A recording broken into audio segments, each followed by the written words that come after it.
अस्सलामु अलैकुम वरहमतुल्लाहि वबरकातुह। अल्हम्दुलिल्लाहि रब्बिल आलमीन वस्सलातु वस्सलामु अला रसूलिहिल करीम अम्मा बाद।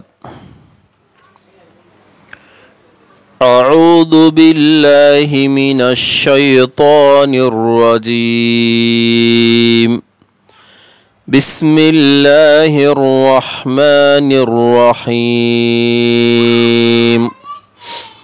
अम हसिबतुम अन तदखुलुल जन्नह वलम्मा यअतिकुम मसलुल्लज़ीन खलौ मिन क़ब्लिकुम मस्सतहुमुल बअसाउ वज़्ज़र्राउ वज़ुल्ज़िलू हत्ता यक़ूलर रसूलु वल्लज़ीन आमनू मअहू मता नस्रुल्लाह अला इन्न नस्रुल्लाहि क़रीब।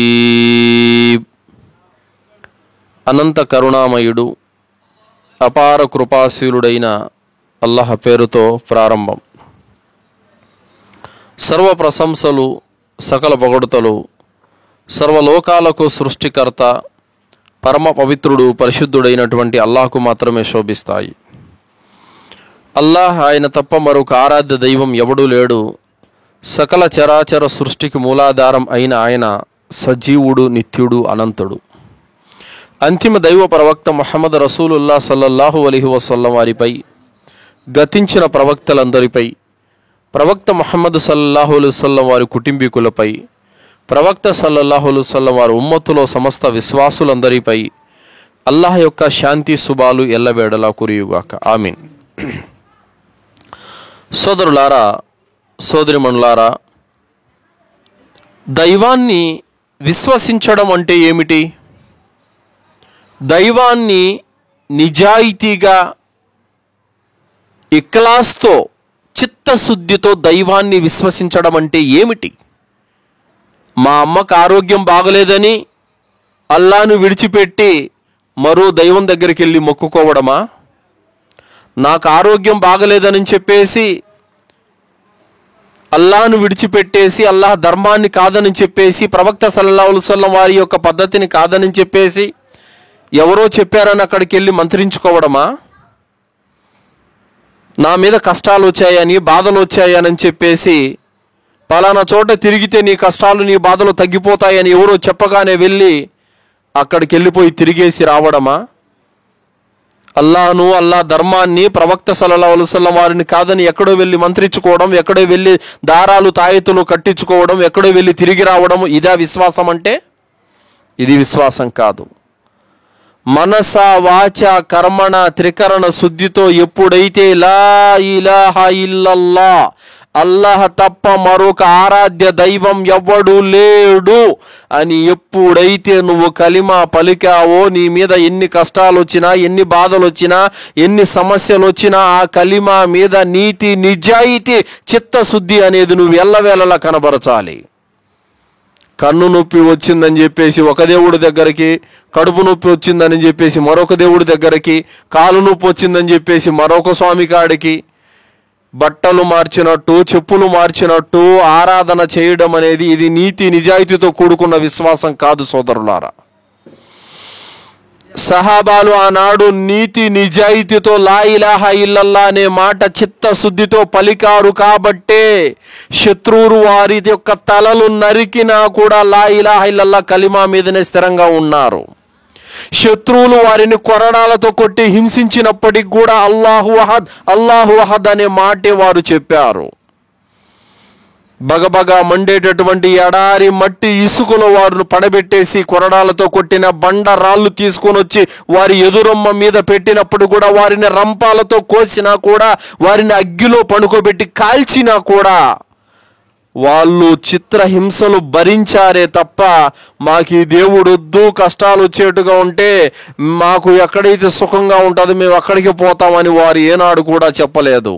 అల్లాహు అహద్, అల్లాహు అహద్, అల్లా ఒక్కడే దేవుడు, అల్లా ఒక్కడే దేవుడు అనే మాటతోనే వాళ్ళు ఆ కష్టాలు బాధలు భరించారు. అదే మాట మీద వారు కన్ను మూసారే తప్ప ఎవరికో భయపడో, ఎవరికో లొంగిపోయో, జబ్బులకు భయపడిపోయో, రోగాలకు భయపడిపోయే వాళ్ళు అల్లాను విడిచిపెట్టలేదు. మరి నేడు మన విశ్వాసం ఏ విధంగా ఉంది, ఎలా ఉంది, ఏ విధంగా మనం అల్లాహ్ను విశ్వసించాము, ఏ విధంగా ఈరోజు ఇస్లాం ధర్మాన్ని మనం ఫాలో అవుతున్నాం, ఏ విధంగా ప్రవక్త సల్లల్లాహు అలైహి వసల్లం వారి యొక్క పద్ధతును మనం పాటిస్తున్నాం అని అంటే సోదరులారా, మన పరిస్థితి ఈరోజు కడు దీనంగా ఉంది. ఏ దర్గాల చుట్టూ చూసినా ముస్లిములే, ఏ సమాధుల చుట్టూ చూసినా ముస్లిములే, ఏ ముస్లిం మెడలో చూసినా తాయితులు దారాలే, ఏ ముస్లిం గుమ్మానికి చూసినా కూడా ఇంటికి నిమ్మకాయలు, టెంకాయలు, మిరపకాయలు, దారాలు, వెంట్రుకల దారాలు ఉన్నాయి. అల్లాహ్ను నిక్కచ్చిగా నమ్మిన ముస్లిములు ఏ నూటికో కోటుకో కనపడుతున్నారే తప్ప, కొద్ది మంది మాత్రమే కనపడుతున్నారే తప్ప ఎక్కువ మంది విశ్వాసం మీద, సరైనటువంటి అకీదా మీద లేరు సోదరులారా. అల్లాహ్ సుబ్హానహు తాలాను ఎప్పుడైతే మనము నీతి నిజాయితీతో విశ్వసిస్తున్నామో దాని యొక్క పవిత్రతను కాపాడుకోవలసినటువంటి బాధ్యత మన మీద ఉంది. ఏం పలికాం మనము? అష్హదు అన్ లా ఇలాహ ఇల్లల్లా, నేను సాక్ష్యమిస్తున్నాను అల్లాహ్ తప్ప మరొక ఆరాధ్య దైవం ఎవడు లేడు. అష్హదు అన్న ముహమ్మదున్ అబ్దుహు వ రసూలుహ్, మరియు నేను సాక్ష్యమిస్తున్నాను ముహమ్మద్ సల్లల్లాహు అలైహి వసల్లం వారు అల్లాహ్ యొక్క ప్రవక్త అని చెప్పి సాక్ష్యం పలికావు. ఈ సాక్ష్యానుకున్నటువంటి పవిత్రతను కాపాడుకోవాల్సిన బాధ్యత నీ మీద ఉంది. ఈ సాక్ష్యం నువ్వు అల్లాహ్తో ప్రమాణం చేశావు. ఏమని? నేను నువ్వు తప్ప ఇంకెవ్వరు దేవుడు లేడని సాక్ష్యం ఇస్తున్నాను అల్లా అని నువ్వు అల్లాహ్తో ప్రమాణం చేశావు.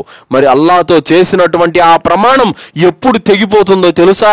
ఎప్పుడైతే నువ్వు అల్లాహ్ను విడిచిపెట్టి వేరే వారి మీద విశ్వాసం పెడతావో, ఎప్పుడైతే అల్లాహ్ మీద భక్తిని వదిలిపెట్టేసి వేరే వేరే మీద భక్తి పెడతావో, ఎప్పుడైతే అల్లాహ్ మీద నమ్మకము, విశ్వాసాన్ని తొలగించేసి వేరే వారిని నమ్ముకుంటావో, వారు చెప్పిన మాటలు నమ్మి తాయెత్తులు, దారాలు కట్టుకుంటావో, ఆ క్షణాన నువ్వు పలికినటువంటి ఆ ప్రమాణం అనేది తెగిపోతుంది సోదరులారా. అల్లాహ్తో నువ్వు చేసిన ఒప్పందం అనేది రద్దయిపోతుంది సోదరులారా. అప్పుడు అల్లాహ్ సుబ్హానహు తాలా మిమ్మల్ని శిక్షిస్తాడు. కావున ఆ ప్రమాణం ఏదైతే అల్లాహ్తో మనం భాష చేశామో, అల్లాహ్ నువ్వు తప్ప మరొక ఆరాధ్య దైవం ఎవడు లేడనే భాష చేశామో, సాక్ష్యం పలికామో, ఈ సాక్ష్యానికి మనం కట్టుబడి ఉండాలి. ఎప్పటి వరకు కట్టుబడి ఉండాలి? ఈ దేహం మట్టిలో కలిసిపోయేంత వరకు కట్టుబడి ఉండాలి. సుమయ్య రదియల్లాహు తఆలా అన్హా ఎంత గొప్ప విశ్వాసురాలండి. అల్లాహ్ ధర్మ మార్గంలో మొట్టమొదటిగా షహీద్ అయిపోయినటువంటి మహిళ, వీర మరణం పొందినటువంటి మహిళ సుమయ్య రదియల్లాహు తఆలా అన్హా. ఆమె కూడా ఇస్లాం స్వీకరించింది. నిజ దైవం ఒక్కడేనన్న విషయాన్ని తెలుసుకునింది. ప్రవక్త ముహమ్మద్ సల్లల్లాహు అలైహి వసల్లం వారి యొక్క అడుగుజాడల్లో నడిచింది. ఆమె బానిసరాలు. తమ యజమాని అయినటువంటి కురైషీలు ఎంత చిత్రహింసలు ఆమెను పెట్టారంటే, అల్లాహ్ను విడిచిపెట్టు, ముహమ్మద్ యొక్క మార్గాన్ని విడిచిపెట్టు, నిన్ను విడిచిపెడతాం, నువ్వు అల్లాహ్ని దేవుడని పలికావంటే, ముహమ్మద్ సల్లల్లాహు అలైహి వసల్లం అల్లాహ్ యొక్క ప్రవక్తని పలికావంటే నిన్ను చంపేస్తామని చెప్పగానే, మీరు నన్ను చంపినా, కొట్టినా, నరికినా, ఏం చేసినా నేను ఈ ధర్మాన్ని విడిచిపెట్టాను అని చెప్పింది ఆమె. చూడు నిన్నేం చేస్తామని చెప్పేసి ఆమెను మండేటటువంటి ఎడారి ఇసుకలో పడుకోబెట్టేసి ఆమె కాళ్ళు చేతులు బంధించేశారు. కొరడాలతో భయంకరంగా కొట్టారు. ఆమెని చిత్రహింసలు పెట్టారు. అల్లాహు అహద్, అల్లా ఒక్కడే, అల్లా ఒక్కడే అనేటువంటి మాట మీదే ఆమె స్థిరంగా ఉన్నిందే తప్ప వాళ్ళ దెబ్బలకు భయపడిపోయి ఆమె అదరలేదు, బెదరలేదు, మరొక దేవత పేరు కూడా ఆమె ఎత్తలేదు. తర్వాత అబూ జహల్, ఉమయ్య బిన్ ఖల్ఫ్, అబూ సుఫియాన్, అబూ లహబ్ ఇలాంటి దుర్మార్గులందరూ కూడా ఆమెను ఎంత కిరాతకంగా చంపేశారంటే ఆమె మర్మాంగంలో బల్లెంతో పొడిచి చంపేశారు ఆమెని. కలిమా లా ఇలాహా ఇల్లల్లా అనే మాట మీదే ఆమె ప్రాణాలు విడిచిందే తప్ప వాళ్ళు చెప్పినట్టుగా బహుదైవాల పేరు ఎత్తలేదు ఆమె. సుమయ్య రదియల్లాహు అన్హా లాంటి యొక్క విశ్వాసం ఈరోజు మన స్త్రీలకు కూడా ఆదర్శం. ఆమె యొక్క అడుగు జాడల్లో ఆమె విశ్వాసం మనకి ఈరోజు ఆదర్శంగా ఉండాలి. కానీ ఈరోజు ఏమవుతా ఉంది, తమ కుమారుడికి పెళ్లి చేస్తారు, పెళ్లి చేసినటువంటి 1 సంవత్సరంలో ఇరుగుంటాము పొరిగింటాము అడుగుతుంది. ఏమని, పెళ్లి చేసావు కొడుకు సంవత్సరం అవుతుంది ఇంకా బిడ్డ లేదు బీరకాయ లేదు ఏంటమ్మా అని అంటే ఇంకా దిగులు పుట్టుకుంటుంది. ఇంకా 2వ సంవత్సరం గడిచింది అనుకో, అయ్యో 2 సంవత్సరాలు అయిందే పెళ్ళి అయ్యే ఇంకేం పుడతారు నమ్మకం లేదులే అనేవాళ్ళు కొందరు. ఏంటి ఇంకా పిల్లలు పుట్టలేదా, ఎందుకైనా మంచిదే ఒకసారి ఆ గుట్ట దగ్గర పోయి తిరిగి రాదు, ఫలానా చోటకి ఆడిపోయి తాయితీ కట్టించుకోకూడదు, ఫలానా ఆయన దిగదీస్తాడు ఒకసారి ఇల్లు రాకూడదు, మా ఆడబిడ్డకు కూడా ఇలాగే ఉంటే ఫలానా దర్గా దగ్గరికి వెళ్ళి తిరిగి వచ్చినారు పండంటూ మగబిడ్డ పుట్టాడు మీరు కూడా ఒకసారి పోయి రాకూడదు. ఇలాంటి మాటలు చెప్పేవాళ్ళు మన సమాజంలో కోకొల్లలుగా ఉన్నారు. వీళ్ళు ఏం చేస్తారు, వాళ్ళు చెప్పినట్లుగానే వాళ్ళ మాటలు నమ్మి ఏ గుట్ట దగ్గరకో ఏ పుట్ట దగ్గరకో ఏ సమాధి దగ్గరకో దర్గా దగ్గరికి వెళ్ళి తిరిగి రావడమో లేదంటే పలానా ఆయన దగ్గరికి వెళ్ళి యంత్రం వేయించుకోవడమో తంత్రం వేయించుకోవడమో చేస్తారు పిల్లల కోసం. ఇది నేడు ముస్లిములలో ఉన్నటువంటి విశ్వాసం గురించి చెబుతున్నానండి. ఇలా ఉంది పరిస్థితి. బిడ్డలు ఇచ్చేది ఎవరు? అల్లాహ్. దర్గా దగ్గరికి వెళ్ళి తిరిగి వచ్చినంత మాత్రాన బిడ్డలు పుట్టేట్టుగా ఉంటే ఇంకా అల్లా ఎందుకు ఉండేది? అంటే బిడ్డలు ఎవరు పడితే వాళ్ళు ఇచ్చేస్తారా? అల్లా ఒక్కడే ఇస్తాడా? చెప్పండి, ఎవరిస్తారు? అల్లా ఒక్కడే ఇస్తాడు, ఆయన తప్ప ఇంకెవరు ఇవ్వలేరు. ఎవరు పడితే వాళ్ళు ఇచ్చేస్తారా? ఎవరి చేతుల్లో అంటే వాళ్ళ చేతుల్లో లేదు. సంతానం ఇవ్వడం అనేది అల్లా చేతిలోనే ఉంది. కాబట్టి అల్లా ఒక్కడే ఇస్తాడు. ఆయన ఇచ్చినప్పుడు తీసుకోవాలి. ఒక జంటకు పెళ్ళైన మొదటి సంవత్సరంలోనే బిడ్డల్ని ఇస్తాడు, మరొక జంటకు పెళ్ళైన 2 ఏళ్ల తర్వాత బిడ్డల్ని ఇస్తాడు, మరొక జంటకు పెళ్ళైన 10 ఏళ్ల తర్వాత బిడ్డల్ని ఇస్తాడు. ఇబ్రాహీం అలైహిస్సలాం వారికి దాదాపు 80 సంవత్సరాల వయసులో బిడ్డల్ని ఇచ్చాడు. జకరియా అలైహిస్సలాం వారికి దాదాపు పండు ముసలితనంలో ఇచ్చేశాడు సంతానాన్ని. ఆయన ఇష్టం, ఎప్పుడు తలుచుకుంటే అప్పుడు ఇస్తాడు. ప్రతి జంటకు పెళ్ళైన సంవత్సరంలోనే బిడ్డలు పుట్టాలని ఏమైనా అగ్రిమెంట్ ఉందా? లేదు కదా. అది ఆయన ఇష్టం. ఆయన ఎప్పుడు తలుచుకుంటే అప్పుడు ఇస్తాడు. అప్పుడు వరకు నువ్వు ఓపిక పట్టాలి. అంతేగాని ఎక్కడికి వెళ్ళి తిరిగి రమ్మంటే అక్కడికల్లా వెళ్ళి తిరిగేసి వస్తే నీ విశ్వాసం ఏమైపోతుంది? ఇది ఆలోచించాలి. కావున సోదరిమణులారా, బాగా ఆలోచించండి. సంతానాన్ని ఇచ్చేవాడు అల్లాహ్ తప్ప ఇంకెవరు లేరు. అల్లాహ్ రబ్బుల్ ఆలమీన్ ఖురాన్ గ్రంథంలో అంటున్నాడు, అల్లాహ్ తాను తలిచిన వారికి సంతానాన్ని ప్రసాదిస్తాడు, తాను తలిచిన వారికి కొడుకులను ఇస్తాడు, తాను తలిచిన వారికి కూతుళ్ళను ఇస్తాడు, తాను తలిచిన వారికి కొడుకులను కూతుళ్ళను కల్పిస్తాడు, తాను తలిచిన వారిని సంతానమే లేకుండా చేసేస్తాడు. ఇదంతా ఆయన ఇష్టం, ఆయన ప్రణాళిక. అంటే అల్లా ఇవ్వకపోతే మీరు ఎక్కడో వెళ్ళి తిరిగేసి వస్తే ఆయన ఇప్పిస్తాడా? అంత శక్తి వేరే వారికి ఉందా? లేదు. కావున సంతానం కావాలంటే అల్లాహనే వేడుకోవాలి. జకరియా అలైహిస్సలాం వారు, ఇబ్రాహీం అలైహిస్సలాం వారు, సమస్త ప్రవక్తలందరూ కూడా, విశ్వాసులందరూ కూడా సంతానం కొరకు అల్లాహను వేడుకున్నారే తప్ప ఎవరిని పడితే వాళ్ళని అడగలేదు. అలాగే ఆరోగ్యాలు బాగలేకపోతే, తగ్గకపోతే ఏం చేస్తున్నారు? ఎక్కడెక్కడో వెళ్ళి తిరిగేసి వస్తున్నారు. మన ముస్లింలు ఈ మధ్య కాలంలో మహాదారుణంగా తయారయ్యారు. చివరికి చర్చిలు కూడా వెళ్ళిపోతున్నారు. బిడ్డ ఆరోగ్యాలు బాగలేవని చెప్పేసి చర్చిలు కూడా వెళ్ళిపోతున్నారు. చాలా చోట్ల మనం చూస్తూ ఉన్నాం. సోదరిమణులారా, మీరు సంతానం కోసము, ఆరోగ్యాలు బాగలేక ఏ కారణం చేత మీరు చర్చిలకు వెళ్ళినా, అలాగే ఇతర మందిరాలకు వెళ్ళినా, అలాగే దర్గాలకు వెళ్ళినా, ఎక్కడన్నా వెళ్ళి తాయెత్తులు కట్టించుకున్నా, అంతరాలు వేయించుకున్నా, ఇదంతా అల్లా క్షమించరా అని ఘోరమైనటువంటి పాపము. దానికి మీరు పాల్పడకూడదు. సంతానాన్ని ఇచ్చేవాడు అల్లాయే, ఆరోగ్యాలు బాగు చేసేవాడు కూడా అల్లాయే. అయితే దైవ ప్రవక్త ముహమ్మద్ రసూలుల్లా సల్లల్లాహు అలైహి వసల్లం వారు ఆరోగ్యాలు బాగలేకపోతే ఎవరిని వేడుకున్నారు? అల్లాహ్ సుబ్హానహు తాలాను వేడుకున్నారు. మనం ఏం చేయాలి? అల్లానే వేడుకోవాలి. ఆరోగ్యాలు బాగలేకపోతే అల్లాను వేడుకోవాలి, అల్లాను అడగాలి. ప్రవక్త సల్లల్లాహు అలైహి వసల్లం వారు చూపించినటువంటి విధానంలో వైద్య విధానం కూడా చేసుకోవాలి. అల్లాతో దువా చేయాలి, అలాగే సదకాలు చేసుకోవాలి, అలాగే వైద్యుల దగ్గరికి వెళ్ళి చూపించుకోవాలి. ఇది విధానం.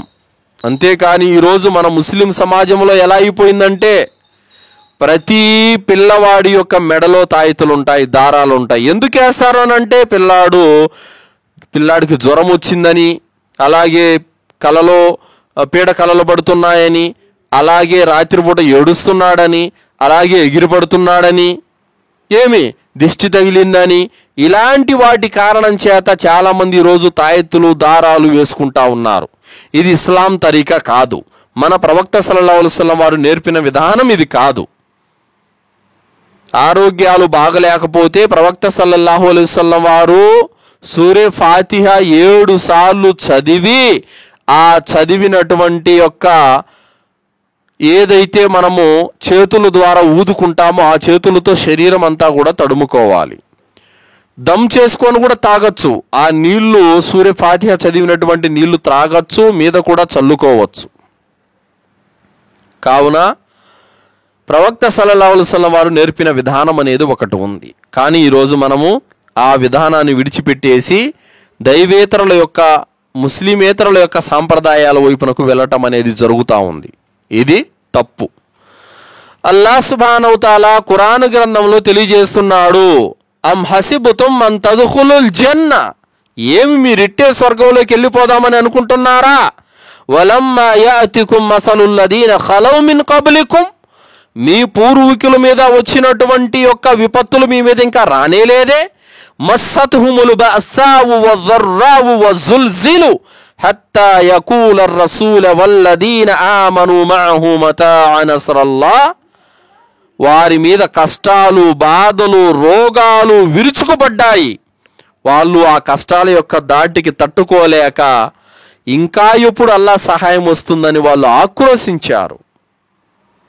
అలా ఇన్న నస్రుల్లాహ కరీబ్, ఇదిగో అల్లాహ్ సహాయం దగ్గరలోనే ఉందని వాళ్ళని ఓదార్చడం జరిగింది. కాబట్టి మీ మీద ఏ కష్టాలైతే వచ్చాయో ఆ కష్టాలు సహాబీలకు కూడా వచ్చాయి. మీ మీద ఏ జబ్బులు రోగాలైతే వచ్చాయో ఆ కాలంలో వారికి కూడా వచ్చాయి. కానీ వాళ్ళకు వచ్చిన కష్టాలకు బాధలకు భయపడిపోయి వాళ్ళు అల్లాహ్ ధర్మాన్ని విడిచిపెట్టలేదు. వారు ప్రవక్త సల్లల్లాహు అలైహి వసల్లం వారి తరీకారం పక్కన పెట్టలేదు. వాళ్ళు ఎవరి దగ్గరికి వెళ్ళి మంత్రించుకోలేదు, ఏ దర్గా దగ్గరికి వెళ్ళి తిరిగి రాలేదు. వాళ్ళ కష్టాలు వచ్చినా, బాధలు వచ్చినా, రోగాలు వచ్చినా, పస్తులతో ఆకలితో అలమటించినా కూడా వాళ్ళు అల్లాహనే నమ్ముకున్నారు తప్ప వేరే దైవేతర మార్గాల వైపునకు వాళ్ళు వెళ్ళలేదు. ఏ షిర్కు పని వైపునకు వాళ్ళు వెళ్ళలేదు, ఏ బిదాత్ వైపునకు వాళ్ళు వెళ్ళలేదు. కానీ ఈరోజు ఒక చిన్న జబ్బు వస్తేనే ఎంతమంది చెప్తే అంతమంది మంత్రకాల దగ్గరికి వెళ్ళిపోయి మంత్రించుకోవడము జరుగుతుంది, తాయితులు వేసుకోవడం జరుగుతుంది, దర్గాలకు వెళ్ళడం జరుగుతుంది, ఎక్కడెక్కడో వెళ్ళి తిరిగి రావడం జరుగుతుంది.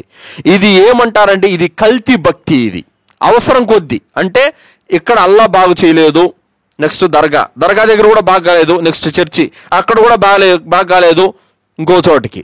ఇది ఏమంటారండి దీన్ని?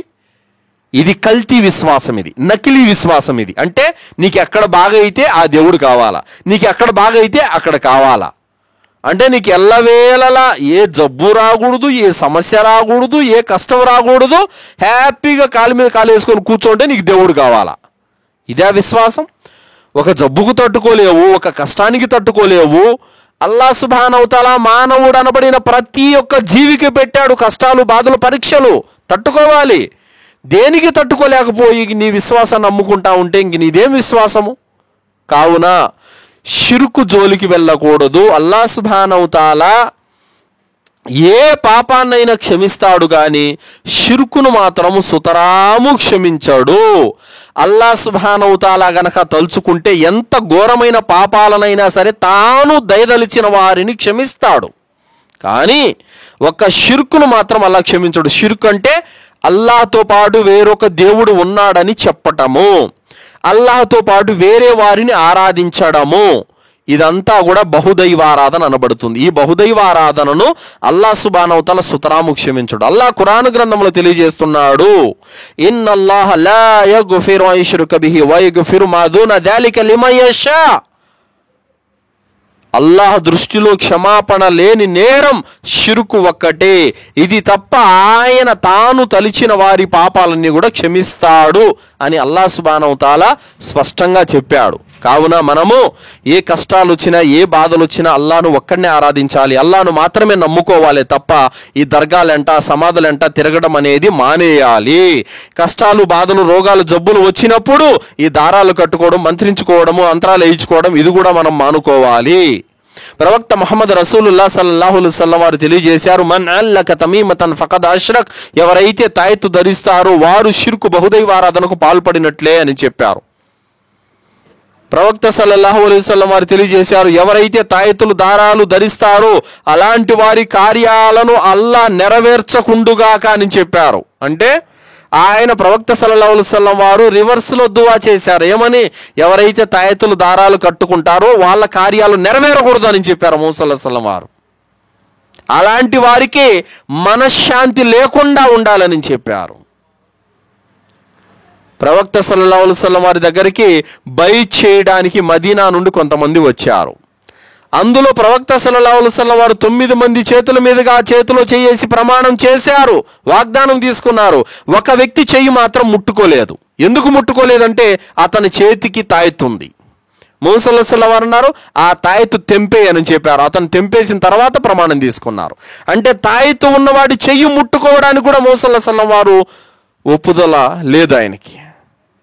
కావున ఈ దారాలు, తాయెత్తులు, దర్గాలు, సమాధులు ఇదంతా కూడా శైతాన్ ఆరాధన.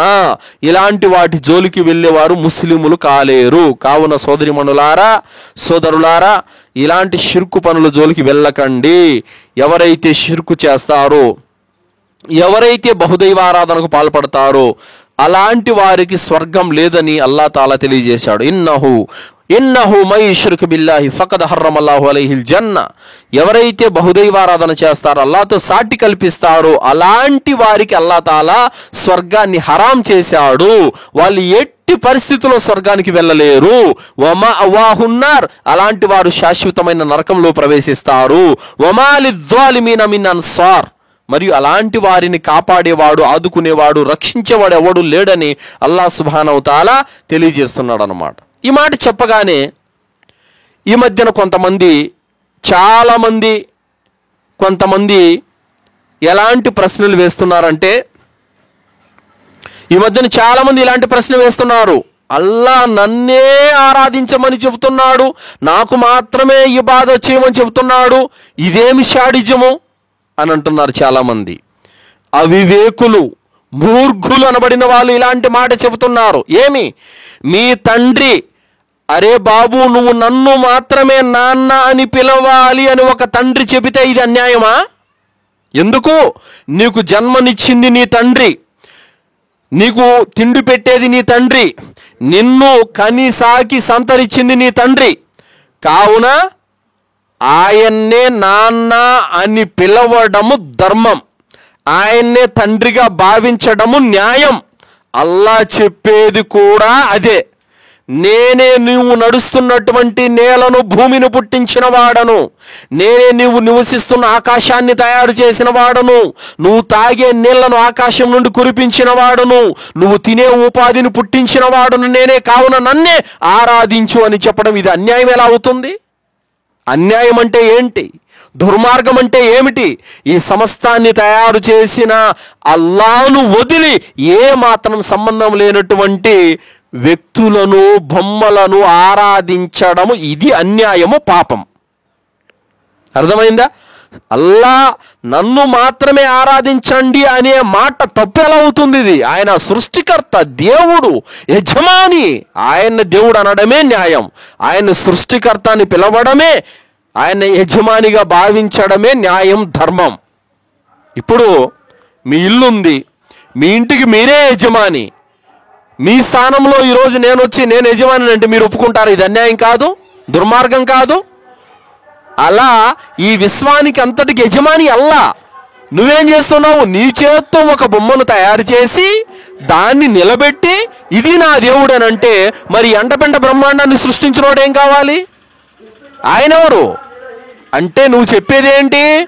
అల్లా నన్నే ఆరాధించండి అనే చెప్పే మాట శాడిజం అయితే, ఇది అన్యాయం అయితే, నువ్వు చేస్తున్నదేంటి? నువ్వు తయారు చేసుకున్నటువంటి ఏ దేవుడైతే ఉందో ఆ దేవుడు నువ్వు చెయ్యక ముందే ఈ భూమి ఆకాశాలు ఉన్నాయి. ఆ దేవుణ్ణి నువ్వు నిలబెట్టక ముందే ఈ విశ్వమంతా నడుస్తూ ఉంది. నువ్వు మధ్యలో కొత్తగా ఒక దేవుణ్ణి నిలబెట్టి ఒక దేవుణ్ణి తయారు చేసి నువ్వు దుర్మార్గానికి ఒడిగట్టావు, నువ్వు అన్యాయానికి ఒడిగట్టావు. నువ్వు చేస్తుంది పాపం. ఈ సమస్తాన్ని పుట్టించినటువంటి యజమానికి చేయాల్సిన ఆరాధన సంబంధం లేనటువంటి ఒక వస్తువుకు చేయటం నువ్వు చేస్తుంది పాపం. ఈ ఎండపిండ బ్రహ్మాండాన్ని తయారు చేసినటువంటి ఆయనకు చేయవలసినటువంటి ఆరాధన అంతా సంబంధం లేనటువంటి కథలు లేని మెదలు లేని ఒక బొమ్మకు చేస్తున్నావు చూడు, నువ్వు చేస్తుంది తప్పు. ఇది గ్రహించాలి. నా కన్న తల్లి ఉంది, అరే నేను నీకు జన్మనిచ్చాను, నన్ను మాత్రమే తల్లి అనాలనడంలో తప్పు ఉందా? తప్పు లేదు. తండ్రి ఉన్నాడు, నేను నీకు జన్మనిచ్చాను, నీ కన్న తండ్రిని నన్ను మాత్రమే నాన్న అని పిలవాలి, ఇంకెవరిని పిలవకూడదని ఒక తండ్రి అంటే తప్పు అవుతుందా? తప్పు కాదు. ఒక భర్త ఉన్నాడు, నేను నీకు భర్తను, నన్ను మాత్రమే నువ్వు భర్తగా భావించాలి, ఇంకెవరిని నువ్వు భర్తగా భావించకూడదు, నీ ప్రేమ, నీ అనురాగం, నీ ఆప్యాయత నాకే సొంతమని ఒక భర్త అంటే తప్పు అవుతుందా? తప్పు కాదు. ఎందుకు? అది హక్కు కాబట్టి, వారికి మాత్రమే చెందవలసినటువంటి హక్కు కాబట్టి. అలాగే ప్రతి దాసుని, ప్రతి దాసురాలి యొక్క ఆరాధన నిజ దైవమైనటువంటి సృష్టికర్తకే చెందాలి. ఇది కరెక్టు, ఇదే సరైనది. అంతేకాని సంబంధం లేనటువంటి వస్తువులన్నింటిని మనం తయారు చేసుకొని మనము పూటకొక దేవుణ్ణి, రోజుకొక దేవుణ్ణి పెట్టుకొని మనం తప్పు చేస్తున్నాం. దేవుడు అంటే నువ్వు పెట్టుకున్నవాడు, నువ్వు చెక్కుకున్నవాడు, నువ్వు గీసుకున్నవాడు కాదు నాయన. నువ్వంటూ ఏమీ లేనప్పుడు, ఈ విశ్వం అంటూ ఏమీ లేనప్పుడు ఎండ పెండ బ్రహ్మాండాన్ని తయారు చేశాడే ఆయన దేవుడు. ఆయన నువ్వు మధ్యలో నువ్వేంటి తయారు చేసేది? కావున సమాధి కట్టుకొని మా దేవుడు అని అంటున్నారు, విగ్రహాన్ని పెట్టుకొని మా దేవుడు అంటున్నారు, చిత్రపటాన్ని గీసుకొని మా దేవుడు అంటున్నాడు. మనిషి తయారు చేసింది అది ఎంతటిదైన వస్తువు అవుతుందే తప్ప దేవుడు కాలేదు. ఈ వాస్తవాన్ని గ్రహించాలి. కావున సోదరులారా, సోదరిమణులారా, నిజ దైవం అల్లాహ్ రబ్బుల్ ఆలమీన్. ఆ అల్లాహ్ పుట్టించేవాడే గాని పుట్టేవాడు కాడు, ఆయన మరణాన్ని ఇచ్చేవాడే గాని మరణించేవాడు కాడు, ఆయన ఉపాధినిచ్చేవాడే గాని ఉపాధి తినేవాడు కాడు, ఆయన నిద్రనిచ్చేవాడే గాని నిద్రించేవాడు కాడు, ఆయన మనలా పెళ్లి చేసుకొని భార్యతో సంసారం చేసి కామ కోరికలు తీర్చుకొని బిడ్డల్ని కనేటటువంటి వాడు కాడు. ఆయనకు చావు పుట్టుకలు, తల్లిదండ్రులు, భార్య బిడ్డలు, కామ కోరికలు అనేటువంటి బలహీనతలకు ఆయన అతీతుడు. ఆయనే అల్లాహ్. ఆ అల్లాహకు మనలాంటి రక్త మాంసాలతో కూడిన దేహం కాదు ఆయన అలిసిపోవటానికి, మనలాంటి రక్త మాంసాలతో కూడినటువంటి దేహం కాదు ఆయన కామ కోరికలు ఉండటానికి, మనలాంటి రక్త మాంసాలతో కూడిన దేహం కాదు ఆయనకు ఆకలి దప్పులు కావడానికి, మనలాంటి రక్త మాంసాలతో కూడినటువంటి దేహం కాదు ఆయన నరుడై భూమిలోకి వచ్చి మనలాంటి జీవితం గడపడానికి. ఆయన సృష్టికర్త, పరమ పవిత్రుడు, పరిశుద్ధుడు. ఆయన గనక ఈ భూమండలంలోకి రాదలుచుకుంటే ఆయన పాదం కూడా పట్టదు, అంతటి ఘనగనుడు దేవుడు. అలాంటి దేవుణ్ణి ఈరోజు మనము ఓ చిన్న వస్తువులో ఇది మా దేవుడు అని చెప్పేసి అంటే, మనం భావించుకున్నంత మాత్రాన, మనం ఊహించుకున్నంత మాత్రాన, మనం నమ్ముకున్నంత మాత్రాన ఏది పడితే దేవుడు అయిపోతుందా? ఇప్పుడు నేను ఆ మంచాన్ని దేవుడు అని అనుకుంటే అది దేవుడు అయిపోతుందా? ఆ గోడని నేను దేవుడు అనుకుంటే, నేను కాదు ఇంకా 100 మందిని కూడా నమ్మిస్తా, దేవుడు అయిపోతుందా? ఆ ఫ్యానును మరి దానికి నేను అంగరంగ వైభవంగా అలంకరిస్తాను, 10 దండలు కూడా వేస్తాను, దేవుడు అయిపోతుందా? అంటే నేను పూజించినంత మాత్రాన, నేను అలంకరించినంత మాత్రాన, నేను ఆర్భాటాలు చేసినంత మాత్రాన అది దేవుడైపోతుందా? కాదు. ఈ వాస్తవాన్ని మనం గ్రహించాలి. ఈరోజు ఏం చేస్తా ఉన్నారు? సిమెంట్తో ఒక సమాధిని కట్టేసి దాని మీద ఒక పచ్చ జంకాలం కప్పేసి, ఎర్ర జంకాలం కప్పేసి దాని మీద లా ఇలాహ ఇల్లల్లాహ్ ముహమ్మద్ రసూలుల్లాహ్ అనేటువంటి కలిమాలన్నీ రాసేసి, పూలదండలు వేసేసి, టెంకాయలు కొట్టేసి, ఎవరో అక్కడ దువాలు చేయించేటువంటి ముజావాళ్ళందరూ కూర్చుంటే అది దేవుడైపోతుందా? సోదరులారా, సోదరిమణులారా, తమ విశ్వాసాన్ని కాపాడుకున్నవాడే పరలోకంలో సాఫల్యం పొందుతాడు. దేన్ని పడితే దాన్ని దేవుడని నమ్మడము, ఎక్కడ పడితే అక్కడ మొక్కడము, అర్థం లేకుండా ప్రతి దాన్ని పట్టుకొని దేవుడు అనడము ఈరోజు ప్రతి వారికి ఫ్యాషన్ అయిపోయింది. నిజ దైవాన్ని గుర్తించాలి. నిజమైనటువంటి సృష్టికర్తను గుర్తించిన వారికే సాఫల్యం ఉంది. ఏమిటి? మనం కనబడుతున్నటువంటి, మన కంటికి కనబడుతున్నటువంటి ఈ భూమి, ఈ ఆకాశాలు, సూర్యుడు, చంద్రుడు, నక్షత్రాలు, ఎండ, వాన, గాలి, ఈ పర్వతాలు, సముద్రాలు, చెట్లు, పక్షులు, ఇతర జీవరాశులు, వీటన్నిటిని పుట్టించింది నేను చేసుకున్న ఒక బొమ్మ. ఏమండి? వీటన్నిటిని తయారు చేసింది ఇదా? నేను తయారు చేసుకొని, నేను రంగులేసి, నేను పెట్టుకున్నటువంటి బొమ్మ ఇదంతా చేసిందా? ఇదంతా ఎవడు చేశాడో ఆయన దేవుడు అవుతాడే తప్ప నేను చేసుకున్న బొమ్మ కాదు దేవుడు. ఈ విషయాన్ని, ఈ వాస్తవాన్ని గ్రహించాలి. అలాగే చాలామంది గ్రంథ జ్ఞానం లేని కారణం చేత ఎవరేది చెబితే అది నమ్మేస్తూ ఉంటారు. ఎందుకు నమ్ముతున్నారు అని అంటే కనుక, వాళ్ళు ఖురాను గ్రంథాన్ని చదవరు, వారు హదీసులను చదవడం లేదు, ఇస్లాం అంటే ఏంటో వాళ్ళు తెలుసుకునే ప్రయత్నం చేయడం లేదు. అందుకోసమే ఎవరు ఏది చెబితే అది నమ్ముతున్నారు. ఈరోజు మీలో ప్రతి ఒక్కరి యొక్క వయసు 50, 60, 70 సంవత్సరాలు వచ్చేసాయి. మిమ్మల్ని పుట్టించినటువంటి సృష్టికర్త అయిన అల్లాహ్ సుబ్హానహు వ తఆలా మీ వద్ద గ్రంథాన్ని పంపాడు. ఏ మేరకు, ఎంత మటుకు ఆ ఖురాన్ గ్రంథాన్ని మీరు చదివారు? రేపు అల్లాహ్ దగ్గర ఆయన పంపినటువంటి గ్రంథాన్ని చదవకుండానే చనిపోతే రేపు ఏం జవాబు చెప్పుకుంటారు అల్లాహ్ దగ్గర? నేను మీ మార్గదర్శక నిమిత్తము గ్రంథాన్ని పంపాను, మీరు దాన్ని ఎందుకు చదవలేదని అల్లాహ్ సుబ్హానహు వ తఆలా అడిగితే మీరు ఏం సమాధానం చెబుతారు? అంటే ఈరోజు ఏ విధమైనటువంటి పరిస్థితి అయిపోయిందంటే అన్నిటికీ సమయం ఉంది, ప్రతిదానికి సమయం ఉంది. మన ఉద్యోగాలు చేసుకోవడానికి, మన పని బాటలు చేసుకోవడానికి, మనము సినిమాలు చూడడానికి, సీరియళ్ళు చూడడానికి, కబుర్లు మాట్లాడుకోవడానికి, అన్నిటికీ మనకు సమయం ఉంది.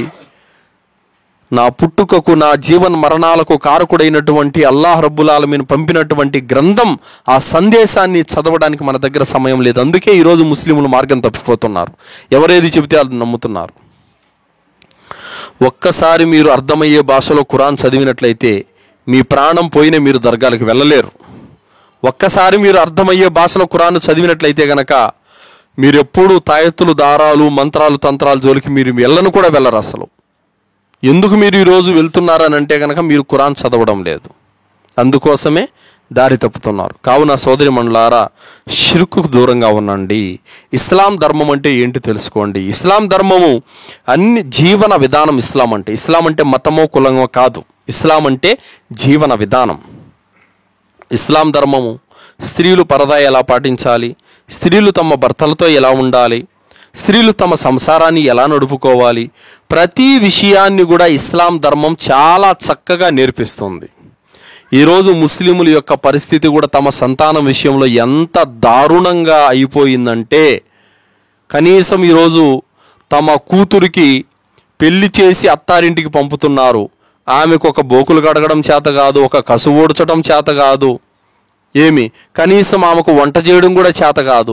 ఎందుకు ఈ దారుణమైన పరిస్థితి ఉందనంటే, చిన్నపిల్ల అని చెప్పేసి అతి గారాభం చేయడం కారణంగా. నీకు చిన్నపిల్లే, నీ కూతురే, నీకు ప్రేమే, నీకు ముందు కారమే, కానీ రేపు వేరే ఇంటికి పంపిస్తున్నారు. అక్కడ కసువు ఊడ్చాలి, అక్కడ బోకులు తోమాలి, అక్కడ తన ఇంటి పని చేసుకోవాలి, అక్కడ కష్టాలు వస్తాయి, బాధలు వస్తాయి, అన్నీ భరించాలి. నువ్వేమో ముద్దు కారం చేసి నీ బిడ్డను సాక్కున్నావు. ఎవరిది తప్పు ఇది? తల్లిదండ్రుల తప్పు. తమ పిల్లలకు ఈరోజు ఏ విధమైనటువంటి ధార్మికత నేర్పుతున్నారంటే ఏమీ లేదు. సంసారంలోనూ జీరోనే, ధార్మికతలోనూ జీరోనే. మొన్న ఒక వీడియో వచ్చింది, ముస్లిం కుటుంబాలే 2. పెద్దోళ్ళు ఏం చెప్పారంటే, పెళ్ళి అయింది కదా 2 రకాతులు నమాజ్ చేసుకోండి ఇద్దరు కలిసి అని చెప్పేసి వాళ్ళిద్దరిని రూమ్లోకి పంపారు. ఆ రూమ్లో ఆ అమ్మాయి ఏమో అంతా ఇంత నమాజ్ చదువుతాంది, కనీసం వాడికి చేతులు ఎక్కడ కట్టుకోవాలో చేత కాలేదు, ఎట్ట వంగాలో కూడా తెలియడం లేదు. ఎంత ఎత్తు ఎదిగాడు, దాదాపు 23, 24 సంవత్సరాలు వచ్చాయి. మరి ఆ పాటి ఒక ముస్లిం కుర్రోడికి ఎలా నమాజు చేయాలో, ఎలా రుకు చేయాలో, ఎలా సజ్దా చేయాలో కూడా తెలియడం లేదంటే ఎంత దరిద్రమైన దీన పరిస్థితులు ముస్లింలు ఉన్నారో ఒకసారి అర్థం చేసుకోండి. కనీసం ఈరోజు ఆడపిల్లల యొక్క తల్లిదండ్రులు కానీ, మగపిల్లల యొక్క తల్లిదండ్రులు కానీ తమ పిల్లలు ఏం చేస్తున్నారు, ఎక్కడికి వెళ్తున్నారు, ఎలాంటి అలవాట్లు నేర్చుకుంటున్నారు అన్నటువంటి విషయమే వారికి అర్థం కావడం లేదు. మీ పిల్లలు వెళ్తున్నారు, చదువుకుంటున్నారు, ఆ కాలేజీకి వెళ్ళేటప్పుడు, ఆ స్కూల్కి వెళ్ళేటప్పుడు వారు ఎవరితో సహవాసం చేస్తున్నారు, ఎక్కడెక్కడ వెళుతున్నారు, ఎవరెవరితో వాళ్ళు సహవాసం చేసి ఎక్కడెక్కడ తిరిగి వస్తున్నారు, ఇవన్నీ కూడా గమనించాలి తల్లిదండ్రులు. ఇవన్నీ కూడా ఇస్లాం పద్ధతులు అనేవి నేర్చుకోవాలి. ఒక చోట రిజిస్టర్ ఆఫీస్కి వెళ్ళాం మనం. కేవలం ఒక సంవత్సరంలోనే 2018లో ఒక రిజిస్టర్ ఆఫీసుల్లో చాలామంది రిజిస్టర్ మ్యారేజ్ చేసుకున్నారు. అక్కడ లోపల ఆఫీసు యొక్క రూమ్లో తగిలించున్నారు మొత్తం ఎవరెవరు రిజిస్టర్ మ్యారేజ్ చేసుకున్నారని. 8 మంది ముస్లిం అమ్మాయిలు వేరే మత వారితో పెళ్లి చేసుకొని ఉన్నారు. Register marriage. ముస్లిం తల్లిదండ్రులు ఏం చేస్తున్నారు? వీళ్ళు కాలేజీకి వెళ్ళిపోతారు, వాళ్ళ ఫ్రెండ్స్ ముస్లిమేతరులు ఉంటారు. ఆ అమ్మాయి ఏం చేస్తుంది, మా ఇంటికి రాని పిలుచుకెళ్ళిపోతుంది. అక్కడ వాళ్ళ అన్నయ్య పరిచయం అవుతాడు, ఫోన్ నెంబర్ తీసుకుంటారు. ఇంకా ఆ రోజు నుంచి ఫోన్లు, చాటింగ్లు, ఈ మధ్యలో ఈ అమ్మాయి అన్నయ్యకి ఫ్రెండ్కి కలుపుతూ ఉంటుంది అన్నమాట. ఇవన్నీ లక్షలు చూసాం మనం సమాజంలో. ఎందుకు ఈరోజు ముస్లిం ఆడపిల్లలు దారి తప్పుతున్నారంటే ఇవన్నీ తల్లిదండ్రులు గమనించడం లేదు. అమ్మా, మనకంటూ పరదా ఉంది, ఎవరిని పడితే వాళ్ళ మగపిల్లలను కలవకూడదు, ఎక్కడ పడితే అక్కడ వెళ్ళకూడదు, మనకు పద్ధతులు సాంప్రదాయాలు ఉన్నాయి, ఇది హలాలు ఇది హరామని నేర్పిన తల్లిదండ్రులు లేరు అసలు ఈరోజు. అందుకోసమే సంతానం ఈరోజు పెడదారి పట్టిపోతూ ఉన్నారు. ప్రవక్త ముహమ్మద్ రసూలుల్లాహ్ సల్లల్లాహు అలైహి వసల్లం వారి ప్రియ పుత్రిక అయినటువంటి ఫాతిమా రదియల్లాహు అన్హా వారికి అలీ రదియల్లాహు వారికి ఇచ్చి పెళ్లి చేశారు ముహమ్మద్ సల్లం వారు. ఎవరికి ఇచ్చి పెళ్లి చేశారు? అలీ రదియల్లాహు వారికి ఇచ్చి పెళ్లి చేశారు. అలీకే ఎందుకు ఇచ్చి పెళ్లి చేశారు? అల్హమ్దులిల్లా, ఆయన ధార్మికతలో ఉన్నతమైనటువంటి జ్ఞానవంతుడు, అల్హమ్దులిల్లా, నిజాయితీపరుడు, అల్హమ్దులిల్లా. అలాంటి మంచి వ్యక్తికి ముహమ్మద్ సల్లం వారు ఆమెనిచ్చి పెళ్లి చేశారు. అల్హమ్దులిల్లా, ముహమ్మద్ వారు తన కూతురు యొక్క సంసారాన్ని ఎలా చక్కదిద్దుతున్నారో ఒకసారి వినండి ప్రతి ఒక్కరు కూడా. అలీ రదియల్లాహు అన్హు వారికి అలీ రదియల్లాహు వారికి ఫాతిమా రదియల్లాహు వారికి ఒక చిన్న గొడవ జరిగింది. గొడవ జరిగితే అలీ రదియల్లాహు అన్హు వారు ఆయన తన భార్యతో మాట్లాడకుండా వెళ్ళి మస్జిద్లో పడుకొని ఉన్నారు. ప్రవక్త ముహమ్మద్ సల్లల్లాహు అలైహి వసల్లం వారు ఫాతిమా రదియల్లాహు అన్హా వారి దగ్గరికి వెళ్ళారు. అమ్మ, అలీ ఏడని అడిగారు. ఆయన నా మీద అలిగి కొట్లాడి వెళ్ళి మస్జిద్లో పడుకున్నాను నాన్న అని చెప్పారు. ఏంటి, ఏమైంది అని చెప్పేసి అన్నారు. ఆమె కొన్ని విషయాలు చెప్పుకొని వచ్చింది. ముహమ్మద్ సల్లం వారు కూతురుని దగ్గర తీసి అంటున్నారు, అమ్మా, నీకు ఎలాంటి వ్యక్తికి ఇచ్చి పెళ్లి చేశానో తెలుసా? అల్లాహ్ సుబ్హానహు వ తఆలా ఆయనతో ఇష్టపడిపోయాడు, అలాంటి వ్యక్తికి ఇచ్చి నిన్ను పెళ్లి చేశాను. ఖైబర్ యొక్క విజయాన్ని సైతం ఆయన చేతిలో పెట్టాడు, అలాంటి వ్యక్తికి ఇచ్చి నిన్ను పెళ్లి చేశాను. అంతటి గొప్ప వ్యక్తికి ఇచ్చి నిన్ను పెళ్లి చేశాను, జాగ్రత్త, నీ భర్తకు విధేయత చూపని ముహమ్మద్ సల్లం వారు తన కూతురికి నచ్చజెప్పి సంసారాన్ని చక్కదిద్దారు. అదే ఈరోజు తల్లిదండ్రులు ఎలా ఉన్నారు? నిన్ను అంత మాట అన్నాడా, వాడు అంతు తెలుస్తాం, రాని వాడు పని చెప్తామని చెప్పేసి ఈ విధమైనటువంటి యొక్క పరిస్థితి నేడు తల్లిదండ్రుల్లో ఉంది. ముహమ్మద్ సల్లం వారు తన కూతురు సంసారాన్ని చక్కదిద్దారు, తన కూతురికి ఆయన ఓదార్చారు, తన కూతురికి మంచి మాటలు చెప్పారు తప్ప అల్లుడిని ఒక్క మాట కూడా అనలేదు. ఆయన వెళ్ళారు మస్జిద్కి వెళ్ళి, ఓ అబూ తురాబ్, ఓ మట్టి మనిషి, లేని చెప్పేసి అని అన్నారు. లేచి ఆయన్ని ఇంటికి పంపించారు ప్రేమతో. ఒక్క మాట కూడా, ఏంటి నా కూతుర్ని ఇలా అన్నావంట, ఎలా అంటావు నువ్వు, దేనికంటావు నువ్వు అని చెప్పేసి ముహమ్మద్ సల్లం వారు ఒక్క మాట కూడా అలీ రదియల్లాహు వారిని ఏమనలేదు, తన కూతురికే మంచిగా నచ్చజెప్పారు. ఈరోజు తల్లిదండ్రులు అనబడినటువంటి ప్రతి ఆడపిల్ల తల్లిదండ్రులు ముహమ్మద్ సల్లం వారి లాగా వ్యవహరిస్తే కనుక ప్రతి సంసారం చక్కబడుతుంది. కానీ ఈరోజు తమ పిల్లల యొక్క సంసారాలు నాశనం చేస్తున్నది తల్లిదండ్రులే. నీకేం తక్కువ, అవసరమైతే వాడే నీ కాడికి వస్తాడు, నువ్వు ఇక్కడే ఉండు అనేటువంటి మాటలు చెప్పేసి తమ సంసారాలను నాశనం చేస్తున్నారు.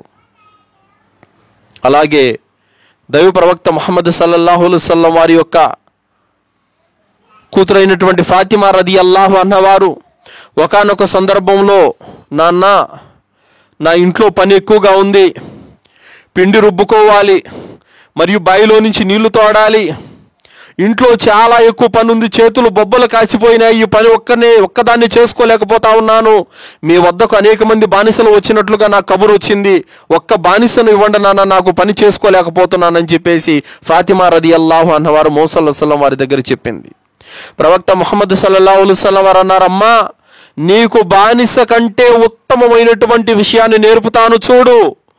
నీవు సాయంత్రం పడక మీద చేరుకునేటప్పుడు 33 సార్లు సుబ్హానల్లా, 33 సార్లు అల్హమ్దులిల్లా, 34 సార్లు అల్లాహు అక్బర్ అని చెప్పు. ఇది నీకు బానిస కంటే ఉత్తమమైనది అని చెప్పి ముహమ్మద్ సల్లల్లాహు అలైహి వసల్లం వారు చెప్పారు. అంటే బానిస ద్వారా ఏ యొక్క నీకు ప్రశాంతత ఊరట లభిస్తుందో పని తగ్గి ఆ యొక్క సౌలభ్యము, ఆ యొక్క సులభమైనటువంటి మార్గం నీకు ఈ యొక్క జిక్రు చదవడం ద్వారా లభిస్తుందని ముహమ్మద్ సల్లల్లాహు అలైహి వసల్లం వారు చెప్పారు. కానీ ఈరోజు ఇదే మాట గనక ఒక కూతురు తన తల్లిదండ్రులకు చెబితే గనక పిలిపించి, ఏమరా నా కూతురు ఏమన్నా నీకు చాకిరీనా, మీ అమ్మకు వండి పెట్టడానికి, మీ నాయనకు వండి పెట్టడానికి, ఇంట్లో ఎట్టి చాకిరీ చేయడానికి నా కూతురు ఏమన్నా బానిసా? ఇలాంటి మాటలు కూడా ఈరోజు తల్లిదండ్రులు అంటూ ఉంటారు. కానీ ముహమ్మద్ సల్లల్లాహు అలైహి వసల్లం వారు ఏమన్నారు? అలీ రదియల్లాహు వారిని పిలిచి, ఏమైనా ఎందుకు నా కూతురికి ఇంత పని చెబుతున్నావు, ఎందుకు నా కూతురికి ఇంత పని కట్టబెడుతున్నావు, ఎందుకు నా కూతుర్ని హింసిస్తున్నావు అని ఏమైనా ఒక మాట అన్నారా? ఏమీ అనలేదు. సంసారం ఎలా చేసుకోవాలో ప్రవక్త సల్లల్లాహు అలైహి వసల్లం వారు తన కూతురికి ఒక తండ్రిగా ఏ విధమైనటువంటి మార్గాలు చూపుతున్నారో చూడండి. అల్హమ్దులిల్లా. మరి ఈరోజు ఏ ఆడపిల్ల తల్లిదండ్రులైనా సరే ఈ విధానాన్ని అవలంబిస్తున్నారా? అవలంబించడం లేదు. ఆమెకు సరిగా ఒక వంట రాదు, ఏమన్నా భర్త అన్నాడంటే రయ్యమని అమ్మగారింటికి అలిగి వెళ్ళిపోతుంది. కనీసం ఇల్లును శుభ్రంగా పెట్టుకోవడం రాదు, ఏమన్నా భర్త కానీ అత్త కానీ ఒక మాట అంటే నేరుగా వెళ్ళిపోయి అమ్మగారింట్లో కూర్చుంటుంది. తల్లిదండ్రులు కూడా ఆమె మీద ప్రేమతో, అతి గారామంతో, నీకేం తక్కువ, అవసరమైతే వాడే నీ కాళ్ళకాడికి వచ్చాను, నువ్వు ఇక్కడే ఉండని చెప్పేసి తమ కూతురు సంసారాన్ని, తల్లిదండ్రుల్ని నాశనం చేస్తున్నారు ఈరోజు. కావున ఇస్లాం ధర్మం ప్రతి కోణంలోనూ, ప్రతి ఒక్క విషయంలోనూ చక్కటి మార్గాన్ని చూపుతుంది. అలాగే ఈరోజు చాలామంది స్త్రీల యొక్క పరిస్థితి ఎంత అధ్వానంగా తయారైపోయిందంటే, ఇరుగు పొరుగు వారిని చూసి వారు చూడు అంత సంపాదించుకున్నారు, వారు చూడు కారులో తిరుగుతున్నారు, వాళ్ళ ఇంట్లో 42 ఇంచుల టీవీ ఉంది, వాళ్ళ ఇంట్లో డబుల్ డోర్ ఫ్రిడ్జ్ ఉంది, వాళ్ళ ఇంట్లో డబుల్ కాటు మంచం ఉంది, వాళ్ళకి ఏసీ ఉంది, మనం ఉన్నాం ఎందుకు, మన బతుకింత నాశనంగా తయారయ్యింది, ఇలాంటి మాటలు కూడా చెప్పి తమ భర్తలను హింసించేటటువంటి భార్యలు కూడా ఈరోజు లోకంలో ఉన్నారు. కనీసం తమ భర్త సంపాదన ఎంత, మనం ఎంత మటుకు ఉన్నాం, ఎంతలో ఉన్నాం, మన ఉపాధి ఎంత మటుకు నడుస్తూ ఉంది అన్నటువంటి ఆలోచన కూడా లేకుండానే ఈరోజు ఎంతోమంది భర్తలు అప్పులు పాలైపోయేటువంటి పరిస్థితి కూడా నేడు ఉంది. దీని గురించి అల్లాహ్ సుబ్హానహు తఆలా ఖురాన్ గ్రంథంలో కొన్ని వాక్యాలు అవతరింపజేశాడు. ఎలాంటి పరిస్థితులు అవతరింపజేశాడంటే, దైవ ప్రవక్త ముహమ్మద్ సల్లల్లాహు అలైహి వసల్లం వారి యొక్క భార్యలైనటువంటి కొంతమంది ప్రవక్త సల్లల్లాహు అలైహి వసల్లం వారి దగ్గరకు వచ్చి అన్నారు, అల్లాహ్ యొక్క ప్రవక్త, మీరు ఇచ్చేటటువంటి జీవన భృతి మాకు సరిపోవడం లేదు, కాస్త పెంచండి అని అడిగారు. అంతే, ఇంకేమనలేదు వాళ్ళు. ఆ మాటకే అల్లాహ్ సుబ్హానహు తఆలా కోపం వచ్చింది. ప్రవక్త సల్లల్లాహు అలైహి వసల్లం వారికి మనస్తాపం కలిగింది, బాధపడిపోయారు. భార్యలతో నెల రోజులు మాట్లాడడం మానేశారు. ముహమ్మద్ సల్లల్లాహు అలైహి వసల్లం వారు అన్నారు, నేనేమైనా ప్రాపంచిక పని చేస్తున్నానా? నేను అల్లాహ్ యొక్క ధర్మాన్ని భూమండలం మీద స్థాపించడానికి వచ్చాను, ప్రాపంచిక సంపాదన సంపాదించుకోవడానికి నేను రాలేదు. నా నుండి ఏం కోరుతున్నారు మీరు? నేను తింటే మీకు తినిపిస్తున్నాను, నేను పస్తుంటే మీరు పస్తున్నారు అని చెప్పి ముహమ్మద్ సల్లల్లాహు అలైహి వసల్లం వారు మనస్తాపానికి గురైపోయి నెల రోజులు మాట్లాడలేదు. అల్లాహ్ సుబ్హానహు తఆలాకు ఆగ్రహం కలిగింది. అన్నాడు, ఓ ప్రవక్త, అల్లాహ్ సుబ్హానహు తఆలా అవతరింపజేశాడు ఆయతులు, ఓ ప్రవక్త, నీ భార్యలే గనక ఈ ప్రాపంచిక తలుకు బెలుకులు కోరుకుంటూ ఉన్నట్లయితే ఎంతో కొంత ఇచ్చి వాళ్ళకి సాగనంపించేసి వాళ్ళ యొక్క స్థానంలో అతి ఉత్తమమైనటువంటి వారిని తీసుకొని వచ్చి నీకిచ్చి పెళ్లి చేస్తామని చెప్పేసి అల్లాహ్ సుబ్హానహు తఆలా చెప్పాడు. ఏమన్నాడు? వాళ్ళు ఏమనలేదు, మీరు ఇచ్చేది సరిపోవడం లేదు, కొంచెం పెంచండి ప్రవక్త అన్నారు. ఈ మాటకే ఎందుకు? భర్త పరిస్థితి అర్థం చేసుకోవాలి. ఎంత సంపాదిస్తున్నాడు, ఎంత ఖర్చు అవుతోంది, నా కుటుంబ స్థితిగతులు ఏంటనేది ఇది ఆలోచించాలి. పులిని చూసి నక్క వాతలు పెట్టుకున్నట్లు ఇరుగు పరుగు వారు వారికి సంపాదన ఉంది, వాళ్ళు తెచ్చుకుంటున్నారు. మరి మన పరిస్థితి ఏంటో, స్థితిగతి ఏంటో మనం ఆలోచించాల్సిన అవసరం లేదా? ఆలోచించాలి. కావున ఇలాంటి సంసార విషయాలు ఎన్నో ఇస్లాం ధర్మం మనకు నేర్పింది. అలాంటి వాటిని మనము ఖచ్చితంగా నేర్చుకోవాలి. అలాగే స్త్రీల యొక్క పరిస్థితి కూడా ఈరోజు ఎలా ఉందంటే, సమాజంలో ఏ విధమైనటువంటి పాశ్చాత్య దేశాల యొక్క సాంప్రదాయాలు వచ్చాయనంటే గనక అర్ధనగ్న దుస్తులు ధరింపజేసి బజార్లలో తిరుగుతూ ఉన్నారు. ఈరోజు ముస్లిం ఆడపిల్లలు కూడా ఇదే విధమైనటువంటి విధానాన్ని ఫాలో అవుతున్నారు. పాశ్చాత్య దేశాల యొక్క సాంప్రదాయాలు, అర్ధనగ్న దుస్తులు ధరించడము, ఇంకా ఏవేవో డిజైన్లు, ఫ్యాషన్లు ఇటు వెనకాల పరిగెడతా ఉన్నారు. కానీ ఇస్లాం ధర్మం మనకంటూ కొన్ని హద్దులు పెట్టింది. ఆ హద్దుల్లో భయభక్తులతో నడిచే వాళ్ళు ఆ హద్దుల్లోనే ఉండాలి. హలాల్ హరాం అనేటటువంటి 2 హద్దులు మనకున్నాయి. వాటిని దాటి మనం ఎప్పుడు కూడా వెళ్ళకూడదు. ప్రవక్త ముహమ్మద్ రసూలుల్లాహ్ సల్లల్లాహు అలైహి వసల్లం వారు అన్నారు, ఏ స్త్రీ అయితే అర్ధనగ్న దుస్తులు ధరింపజేసి ఆమె బజార్లలో తిరుగుతుందో, ఇతరుల యొక్క దృష్టి తమ వైపునకు మరల్చుకుంటుందో, అలాంటి స్త్రీ స్వర్గంలో ప్రవేశించలేదు, అలాంటి స్త్రీ స్వర్గ వాసనను కూడా చూడలేదు అని చెప్పారు. ప్రతి స్త్రీ యొక్క ఆమె యొక్క అందచందాలన్నీ కూడా తమ భర్తకే అంకితం కావాలే తప్ప బయట వాళ్ళకి కాదండి. కానీ ఈరోజు చాలామంది స్త్రీల యొక్క పరిస్థితి ఎలా ఉంటుందంటే, ఇంట్లో ఉన్నప్పుడు ఇబ్బుడు మొబ్బుడిగా ఉంటారు, మాసిపోయినటువంటి బట్టలు వేసుకుంటారు. కానీ ఎక్కడైనా పెళ్ళిళ్ళకి, ఫంక్షన్లకి, బజార్లకి, ఊర్లకి వెళ్ళాలంటే మంచి మంచి దుస్తులన్నీ కూడా అప్పుడు ధరింపజేసి అందంగా రెడీ ముస్తాబైపోయి అప్పుడు వెళ్తూ ఉంటారు. ఇస్లాం ధర్మము ఇలాంటి వాటిని ఏ మాత్రం కూడా ఒప్పుకోదు. బయటికి వెళ్ళినప్పుడు సాంప్రదాయమైనటువంటి దుస్తులు ధరింప చేసుకోవాలి. పూర్తిగా తమ శరీరాన్ని కప్పి ఉంచే విధంగా ఉండాలి. ఎవరికి తమ యొక్క అందచందాలు ఎవరికి చూపించకూడదు. తమ శరీరాన్ని భద్రంగా సురక్షితంగా కాపాడుకోవాలి. తమ భర్త దగ్గర ఉన్నప్పుడు మాత్రం ఆమె ఎంత అందంగా అయినా సరే ఆమె ముస్తాబైపోయి తమ భర్తను సంతోషపెట్టచ్చు. అల్హమ్దులిల్లా. ఆమె ఎంత అందంగా రెడీ అయిపోయి అంత అందంగా రెడీ అయిపోయి తన భర్తను సంతోషపెడితే గనక ఆమెకు అంత్య పుణ్యం లభిస్తుంది అల్లా దగ్గర. అల్హమ్దులిల్లా. చాలా గొప్ప పుణ్యం ఉంది. ఎందుకు? ఆమె ఆ విధంగా అందంగా రెడీ అయిపోయి తన భర్త కోరుకున్న విధంగా ఆమె మసలు కోరి తమ భర్త కోరుకున్న విధంగా ఆమె తన పడక గదిలో ఉన్నట్లయితే గనక ఆ పురుషుడు పరాయి స్త్రీల మీద దృష్టి పడకుండా ఉంటాడు. ఎందుకు? తనకేం కావాలో ఏది కోరుకుంటున్నాడో తన భార్య వద్ద దొరుకుతుంది కాబట్టి బయటికి వెళ్ళే అవసరం అతనికి ఉండదు. వేరే స్త్రీల మీద దృష్టి పడాల్సినటువంటి అవసరం అతనికి ఉండదు. కావున ఇలాంటి ఎన్నో చక్కని విషయాలు ఇస్లాం ధర్మం నేర్పుతుంది. ఇలాంటి విషయాలను మనము తెలుసుకోవాలి. సినిమా వాళ్ళను ఫాలో అవుతున్నారు, సీరియల్ వాళ్ళను ఫాలో అవుతున్నారు, బయట వ్యక్తులను చూసి అనేక విషయాలు నేర్చుకుంటున్నారు. కానీ ఇస్లాం ధర్మం ఏం చెబుతుంది? భార్యాభర్తల యొక్క హక్కుల గురించి ఇస్లాం ఏం చెబుతుంది? తల్లిదండ్రుల యొక్క హక్కుల గురించి ఇస్లాం ఏం చెబుతుంది? మనిషి అనేటువంటి యొక్క వ్యక్తి ఏ విధంగా తన నడవడిక ఉండాలని ఇస్లాం చెబుతుంది. ఇలాంటి విషయాలన్నీ కూడా ఖచ్చితంగా తెలుసుకొని ఆచరించాల్సినటువంటి అవసరము ఎంతైనా ఉంది. అలా చేయని పక్షంలో రేపు మన జీవితాలలో జరిగే నష్టం మన వరకే కాదు, మన పిల్లల వరకు కూడా నష్టం అనేది ప్రబలుతుంది.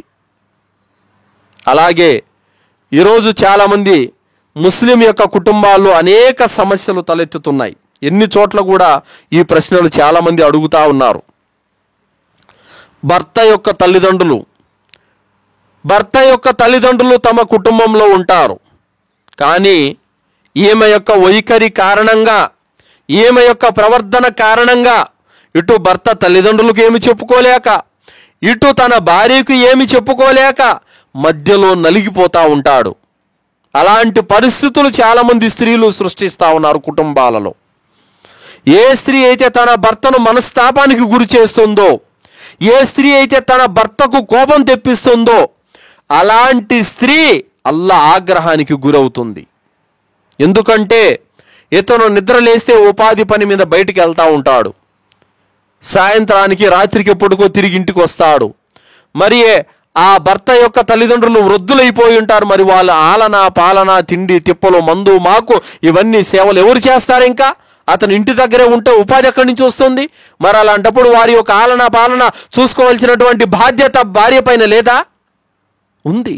మరి అలాంటప్పుడు మీ అమ్మా నాయనకు ఊడిగం చేయడానికా నేను ఉండేది, మీ అమ్మా నాయనకి సేవ చేసుకోవడానికా నేను వచ్చింది అనేటటువంటి మాటలు ఈరోజు సమాజంలో వినపడతా ఉన్నాయి.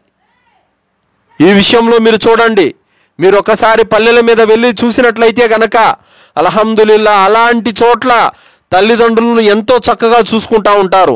ఈ పట్టణాలలో టౌన్లో ఉన్నటువంటి వాళ్ళకే ఈ మాయరోగం పుట్టింది. మీ అమ్మని నేను ఎందుకు చూడాలి, మీ నాయన నేను ఎందుకు చూడాలి, మీ అన్న కాడికి పంపించవచ్చు కదా, మీ తమ్ముని కాడికి పంపించవచ్చు కదా, ఇలాంటి మాటలు వినపడతా ఉంటాయి. ఇవి చాలా దుర్మార్గమైనటువంటి చేష్టలు. తమ తల్లిదండ్రులను చూసుకోవాల్సిన బాధ్యత తన మీద ఉంది. మరి అలాంటప్పుడు ఆయన ఉపాధి పని మీద బయటికి వెళ్ళినప్పుడు భార్య చూడకపోతే ఇంకెవరు చూస్తారు? కావున కుటుంబాలలో ఇలాంటి అరాచకాలను, ఇలాంటి యొక్క పరిస్థితులను సృష్టించేటటువంటి స్త్రీలు ఎవరైతే ఉన్నారో వారు అల్లాహ్కు భయపడాలి.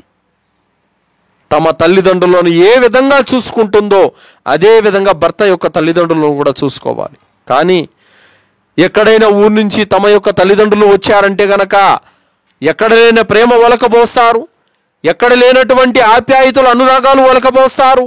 మా తల్లిదండ్రులు వచ్చారని చెప్పేసి రకరకాల వంటకాలు వండుతారు.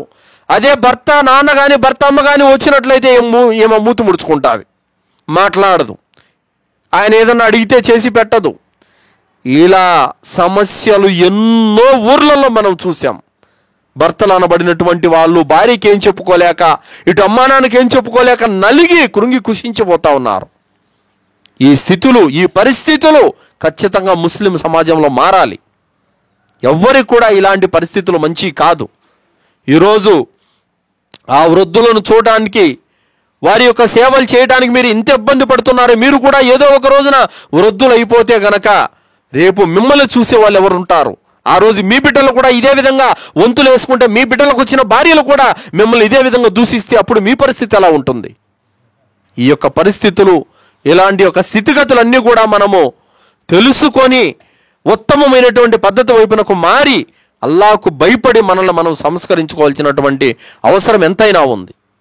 కావున ముస్లిం యొక్క స్త్రీలు తమ సంసారాల విషయాల్లో చాలా ఉత్తమంగా మసలుకోవాలి. అలాగే నేడు ఇస్లాం ధర్మం పరిశుభ్రతకి ఎంతటి ప్రాధాన్యత ఇస్తుందంటే అల్హమ్దులిల్లా, విశ్వాసంలోని సగ భాగము పరిశుభ్రత అని ప్రవక్త సల్లల్లాహు అలైహి వసల్లం వారు చెప్పారు. అలాంటిది ఈరోజు ముస్లిములు ఎక్కడ ఉంటే ఆ వీధులన్నీ మురికి వాడలుగా ఉంటాయి అన్నటువంటి పేరు బయట వినపడతా ఉంది. ముస్లిములు ఎక్కడ ఉంటే అక్కడ ఆ యొక్క ప్రదేశం అంతా కూడా చెత్త చెదారంగా ఉంటుందన్నటువంటి పేరు కూడా వినపడతా ఉంది. అలాగే ఎన్నో ముస్లిం కుటుంబాలలో కూడా ఇల్లులు కూడా చాలామంది నీటిగా ఉండవు. ఇది ఈ విధంగా అపరిశుభ్రంగా ఉంటే గనక శైతానుకు స్థావరం ఏర్పడినట్టే. కాదు, తమ యొక్క ఇల్లు పరిశుభ్రంగా ఉండాలి, తాము ఉన్నటువంటి ప్రదేశం పరిశుభ్రంగా ఉండాలి, తాము నమాజు చేసుకునే చోటు పరిశుభ్రంగా ఉండాలి. దేహ పరిశుభ్రత, శరీర పరిశుభ్రత అవసరము, ఇంటి పరిశుభ్రత కూడా అంతే అవసరం. ఇల్లును ఎప్పుడు కూడా శుభ్రంగా పెట్టుకోవాలి. ఇంట్లో సువాసనలతో నింపాలి, అంటే బఖూర్ లాంటివి, అలాగే వాసన వచ్చేటటువంటి అత్తర్ లాంటివి, ఇవన్నీ కూడా ఇంట్లో ఇల్లు నీటిగా పెట్టుకొని ఎప్పుడు కూడా సువాసనతో ఉండాలి తప్ప మురికి బట్టి కంపు కొడుతూ చెత్త చెదారంగా ఉండకూడదు. అలా ఉన్నట్లయితే కనుక శైతాను ఇంట్లో ఉన్నట్టే. ఎందుకంటే శైతానుకు మురికి అంటే ఇష్టం, అపరిశుభ్రత అంటే ఇష్టం, అందుకు శైతాన్ అక్కడే ఉంటాడు. కావున ఇల్లును పరిశుభ్రంగా పెట్టుకోవాలి. ఏ ఇల్లు అయితే పరిశుభ్రంగా ఉండదో, ఏ ఇంట్లో అయితే బూజు ఉంటుందో ఆ ఇంట్లో శైతానుకు స్థావరం అయిపోయినట్టే. జిన్నాతులు వచ్చి ఇంట్లో ఉంటాయి. అలాంటప్పుడు ఇంట్లో రోగాలు, జబ్బులు, అలజడులు, అనుమానాలు, అస్వస్థలు ఇవన్నీ కూడా వచ్చి చేరుకుంటాయి. కావున ఇల్లు పరిశుభ్రంగా పెట్టుకోవాలి. తమ యొక్క దేహం కూడా, శరీరం కూడా పరిశుభ్రంగా పెట్టుకోవాలి. ఇవన్నీ కూడా ఇస్లాం ధర్మం ఎంతో చక్కగా నేర్పుతోంది. కావున సోదరులారా, సోదరిమణులారా, ఇస్లాం ధర్మాన్ని మనం తెలుసుకుంటే మన జీవితాలు చక్కబడతాయి. తెలుసుకోలేదంటే గనక మనల్ని మనం నష్టంలో పడవేసుకున్నట్లే. చివరిగా నమాజు గురించి కూడా 2 మాటలు చెప్తాను, వినండి. ఈరోజు చాలామంది ముస్లిములు 100 మంది ముస్లింలు ఉంటే అందులో ఏ ఒక్కరో ఇద్దరు నమాజ్ చదువుతున్నారు, మిగతా 97-98 మంది ముస్లింలు నమాజ్ చదవడం లేదు ఈరోజు. స్త్రీలు కూడా అజాను వచ్చినప్పుడు మసీదు నుండి అల్లాహు అక్బర్ అని వినపడగానే ఆ చీర కొంగు నెత్తి మీద కప్పుకుంటారు, అజాన్ అయిపోగానే తీసి పక్కన పడేస్తారు అంతే. ఇది కాదు, ఇలా అజాన్ వినబడగానే నెత్తిన కొంగేసుకుంటే పుణ్యం వస్తుందని ఎక్కడా లేదు. అజాను వినబడగానే లేచిపోయి చక్కగా వుజూ చేసుకోవాలి. వుజూ చేసుకొని నమాజు చదివితే పుణ్యం ఉంది. అజాన్ వచ్చినప్పుడు మాట్లాడకుండా గమ్ముగా ఉండి అజాన్ అయిపోయిన తర్వాత మళ్ళా మాట్లాడుకుంటా నమాజు లేకుండా ఎగ్గొట్టేస్తే కనుక పుణ్యం రాదు. అజాన్ వినబడగానే వుజూ చేసుకొని నమాజ్ చేసుకోవాలి. ఇంట్లో పనులు ఉంటాయి, వంట పని కావచ్చు, ఇంటి పని కావచ్చు, ఏదైనప్పుడు కూడా పనులు ఉంటాయి. కానీ నమాజు సమయానికి నమాజు ఖచ్చితంగా చదవాలి. ఆ పని అయిపోయిన తర్వాత అయినా సరే, లేదా ఆపేసే పని అయితే ఆపేసైనా సరే 2 నిమిషాలు చక్కగా కాళ్ళు చేతులు కడుక్కొని వుజూ చేసుకొని నమాజ్ చేసుకోండి. మళ్ళీ మీ పని మీద మీరు కొనసాగండి. నమాజు చేయకుండా మీకు పుణ్యం రాదు. నమాజు చేయకుండానే మీరు క్షమించబడరు. నమాజ్ చేయకుండానే మీరు స్వర్గానికి వెళ్ళలేరు. నమాజ్ చేయకుండా మీరు నరకం నుండి రక్షించబడరు. నమాజ్ చేయకపోతే మీరు అల్లా కారుణ్యానికి దగ్గర కారు. నమాజు చేస్తేనే అల్లా మీ పాపాలను క్షమిస్తాడు, మీకు పుణ్యాలను ప్రసాదిస్తాడు, నరకం నుండి రక్షిస్తాడు, స్వర్గాన్ని ప్రసాదిస్తాడు. కావున మనలో స్త్రీలు కానీ పురుషులు కానీ ప్రతి ఒక్కరు కూడా నమాజు అనేది సక్రమంగా చెయ్యాలి. నమాజు చేయకపోతే గనక రేపు అల్లా దగ్గర మనం పట్టుబడతాము. ఆ రోజున అల్లా పట్టు నుండి మనల్ని ఎవ్వరూ విడిపించలేరు. కావున నమాజ్ అనేది ప్రతి ఒక్కరూ చేయాలి. అలాగే నమాజుతో పాటు ఇతర సత్కార్యాలు సత్కర్మలు కూడా చేసుకోవాలి. ఎందుకంటే దైవ ప్రవక్త ముహమ్మద్ సల్లల్లాహు అలైహి వసల్లం వారి వద్దకి 2 స్త్రీల వృత్తాంతం అనేది ఒకటి వచ్చింది. అన్నారు, అల్లా యొక్క ప్రవక్త, ఒక స్త్రీ ఉంది, రాత్రంతా నమాజులు చదువుతుంది, పగలంతా ఉపవాసాలు ఇతర సత్కార్యాలు చేస్తుంది. కానీ ఆమె నోరు మంచిది కాదు, ఇరుగు పొరుగుతో జగడమాడుతూ ఉంటుంది. మరొక స్త్రీ ఉంది, ఆమె ఆరాధనలు అంతంత మాత్రమే చేస్తుంది, ఆమె ఆరాధనలు అయితే చేయదు, తక్కువ చేస్తుంది. కానీ ఇరుగు పొరుగు జోలికి వెళ్ళదు, మట్ట మర్యాదగా ఉంటుంది. వీళ్ళిద్దరిలో ఎవరు గొప్ప అని అడిగారు. ప్రవక్త సల్లల్లాహు అలైహి వసల్లం వారు ఏమన్నారు? ఎవరైతే రెయ్యం బౌళ్ళు ఆరాధనలు చేస్తూ ఇరుగు పొరుగుతో జగడమాడుతుందో ఆమె కంటే తక్కువ ఆరాధనలు చేసుకుంటూ మట్ట మర్యాదగా ఉండే ఆమె మంచిది అన్నారు. అర్థమైందా? దీన్ని బట్టి అర్థమవుతా ఉండే విషయం ఏంటి? ఇరుగు పొరుగుతో ఉత్తమంగా ఉండాలి. బంధువులతో, భర్త తల్లిదండ్రులతో, భర్త బంధువులతోనూ, మీ వైపు బంధువులతోనూ, మీ అమ్మా నాన్నలతోనూ, మీ అక్కా చెల్లెలతోనూ, అందరితోనూ మట్ట మర్యాదగా సంస్కారవంతంగా ఉండాలి. కానీ ఈరోజు తమ చెల్లెలతో, తమ తమ్ముడితో, తమ అన్నతో ఒక్క మాట వచ్చిందనుకో 10-20 ఏళ్ళు ఇంకా వాళ్ళతో మాట్లాడేదే లేదు, వాళ్ళ గడప కూడా తొక్కరేంగా, అంత శత్రుత్వం. ఇది ఇస్లాం పద్ధతి కాదు. ఎవరితోనైనా గొడవ జరిగితే 3 రోజులకు మించి మాట్లాడకుండా ఉండడం సబబు కాదు. 3 రోజుల లోపలే వారు కలిసిపోయి క్షమాపణ చెప్పుకొని కలిసిపోవాలి. ఇది ఇస్లాం ధర్మం నేర్పే విధానం. కానీ ఈరోజు చిన్న మాటకే సంవత్సరాల తరబడి అక్కజల్లులతో, అన్నదమ్ములతో బంధాలు సంబంధాలు తెంచేసుకుంటున్నారు. వాడు అంత మాట అంటాడా, సచ్చిన వాడు గడప కూడా నేను తొక్కను, వాడు ముఖం నేను చూసేది లేదు, నా ముఖం వాడు చూసేది లేదని అంటారు. బిడ్డ పుట్టినా వెళ్ళి పలకరించారు, జబ్బు వచ్చినా వెళ్ళి పలకరించరు, చివరికి చావుల సమయంలో కూడా శత్రుత్వాన్ని చూపించేటటువంటి దౌర్భాగ్యులు కూడా ఉన్నారు నేడు సమాజంలో. ఇస్లాం ధర్మం ఏం నేర్పుతాంది, మనం ఎటువైపు ప్రయాణం చేస్తూ ఉన్నాం? కావున చెబుతున్న మాట ఏమిటంటే ఇరుగు పొరుగుతో ఉత్తమంగా ఉండాలి. అలాగే బంధుత్వ సంబంధాలను తెంచకూడదు, కలపాలి. ఇవన్నీ కూడా సత్కర్మలు, సత్కార్యాలు, మంచి పనులు చేసుకోవాలి. అలాగే దైవ ప్రవక్త ముహమ్మద్ సల్లల్లాహు అలైహి వసల్లం వారు పండగ నమాజు చదివించిన తర్వాత స్త్రీల వైపు తిరిగారు. తిరిగి, ఓ మహిళామణులారా, మిమ్మల్ని మీరు నరకం నుండి కాపాడుకోండి, ఎందుకంటే నేను అత్యధికంగా మిమ్మల్నే నరకంలో చూశాను అని చెప్పారు. స్త్రీలు ఎందుకు నరకంలో ఎక్కువ మంది ఉన్నారు? వాళ్ళు అనవసరంగా శాపనార్థాలు పెడుతూ ఉంటారు. చాలా మందికి ఏం చేస్తారు, శాపనార్థాలు పెడతారు. ఎవరైనా వాళ్ళతో కొట్లాడినట్లయితే వాడు పాడుగాను, వాడి బిడ్డలు పాడుగాను, వాడి జీవితం నాశనంగాను, వాడు కాలు విరిగిపోను, వాడు చెయ్యి విరిగిపోను అని చెప్పి శాపనార్థాలు పెడతా ఉంటారు. అందుకే నరకంలో ఎక్కువ మంది ఉన్నారు. అలాగే తమ భర్తలకు అవిధేయత చూపుతారు. ఏమంటారు? అతను తన భార్యకు తిండి పెడుతూ ఉంటాడు, బట్టలు ఇస్తూ ఉంటాడు, సంసారం నడుపుతూ ఉంటాడు, అన్నీ ఏ టు జెడ్ మొత్తం భార్యకి అన్నీ చూసుకుంటాడు. ఎప్పుడైనా ఒక చిన్న గొడవ వచ్చిందంటే నీ ద్వారా నేనెప్పుడు బాగుపడ్డానరా, నేనెప్పుడు సుఖపడ్డానని ఒక మాట చెప్పేస్తుంది. ఇది అల్లాహకు ఆగ్రహం తెప్పించే మాట. భర్త విలువ ఎంత తెలుసా?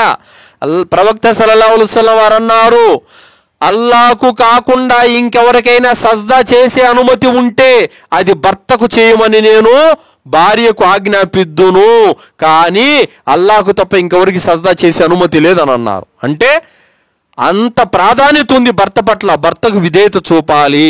తమ మాటలతో, తమ యొక్క ప్రవర్తనతో తన భర్తను సంతోష పెట్టాలి. ప్రవక్త సల్లల్లాహు అలైహి వసల్లం వారు అన్నారు, ఏ స్త్రీ అయితే తన భర్తతో ఉత్తమంగా మసలుకుంటుందో, తన భర్త సంతృప్తిగా ఉన్న స్థితిలో మరణిస్తుందో ఆ స్త్రీ స్వర్గవాసి అని చెప్పారు. అంటే తమ భర్తను ప్రసన్నుల్ని చేసుకోవాలి. తమ మాటలతో తమ భర్తను మనశ్శాంతికి, అంటే ఏ విధంగా అతను మనశ్శాంతికి దూరం చేస్తారో చాలామంది, అలా కాకుండా భర్త తమ యొక్క భార్య మాటలతో దగ్గర కావాలి, ప్రేమను పెంచుకోవాలి.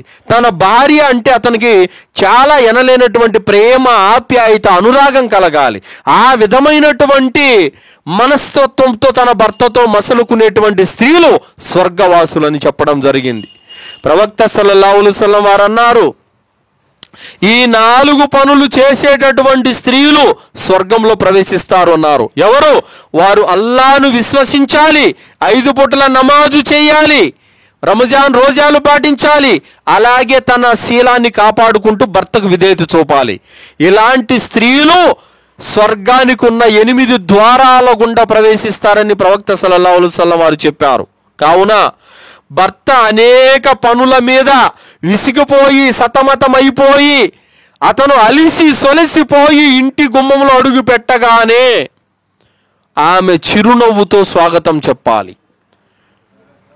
భార్యను చూడగానే అతని కళ్ళు చల్లబడిపోవాలి, హృదయం నెమ్మది పడిపోవాలి, అతని కష్టమంతా కూడా సంతోషంగా మారిపోవాలి. ఆ విధంగా భార్య వ్యవహరించాలి తప్ప ఇంటికి రాగానే చిటపట అతనికి అక్కడ ఆ పని పోయింది, ఇక్కడ ఈ పని పోయింది, అది పోయింది, ఇది పోయింది, అది లేదు, ఇది లేదు, నువ్వేం మనిషివి, అది ఇలాంటి మాటలు చెప్పి అతను బయట నుంచి ఆల్రెడీ అనేక ఇబ్బందులతో వచ్చాడు. ఇంటికి వచ్చిన తర్వాత ఇంకారంతో అతనికి అప్రశాంతకు గురి చేస్తే అతను పూర్తిగా నలిగిపోతాడు. కావున ప్రవక్త సల్లల్లాహు అలైహి వసల్లం వారి అలాంటి స్త్రీలకు శుభవార్తనిచ్చారు. ఏ స్త్రీ అయితే తన భర్తకు విధేయత చూపుతుందో ఆ స్త్రీ స్వర్గానికి వెళుతుందని చెప్పారు.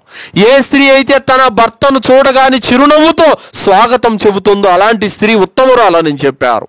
తన భర్త ప్రసన్నత కోసం అందంగా రెడీ అవ్వడము, తన భర్త ప్రసన్నత కోసం ఇల్లంతా శుభ్రం చేసుకోవడము, తన భర్త ప్రసన్నత కోసం తాను కోరుకున్నప్పుడు అతని యొక్క కోరిక తీర్చడము, ఆయన కోరుకున్న విధంగా భార్య అతని దగ్గరికి రావడము, ఇవన్నీ కూడా దైవ దాసుల యొక్క లక్షణాలు, ఉత్తమమైనటువంటి లక్షణాలు.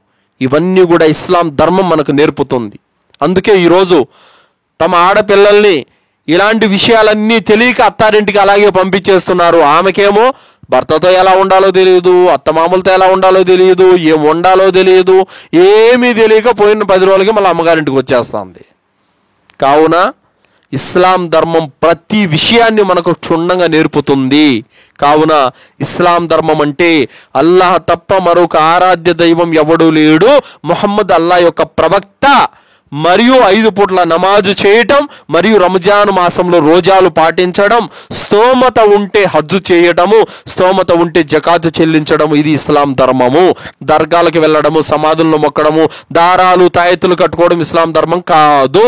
ఇస్లాం ధర్మం అంటే ఖురాన్ చదవడము, హదీసులు చదవడము, సత్కార్యాలు చేసుకోవడము, బంధుత్వ సంబంధాలను కలపడము, అనారోగ్యులుగా ఉన్నటువంటి వారిని పరామర్శించడము, ఆకలంటూ వచ్చిన వారికి అన్నం పెట్టడము, ఇరుగు పొరుగుతో ఉత్తమంగా మసలుకోవడము, ఇది ఇస్లాం ధర్మం. కావున ఇస్లాం ధర్మానికి మనం దగ్గరైతే గనక మన విశ్వాసాలు, మన ఆచరణలు అన్నీ చక్కబడతాయి. మనం ఇస్లాంకి ఈరోజు దూరంగా ఉన్నాము కాబట్టే ఈరోజు ముస్లిమేతర సాంప్రదాయాలన్నీ కూడా మనలోకి వచ్చేసినాయి. చాలామంది ముస్లింలు ఇప్పుడు నమాజ్ చదివేటటువంటి వాళ్ళు కూడా గోర్లకు నేల్ పాలిష్ పెట్టుకుంటున్నారు. నేల్ పాలిష్ పెట్టుకొని నమాజ్ చేస్తే నమాజ్ అవుతుందా?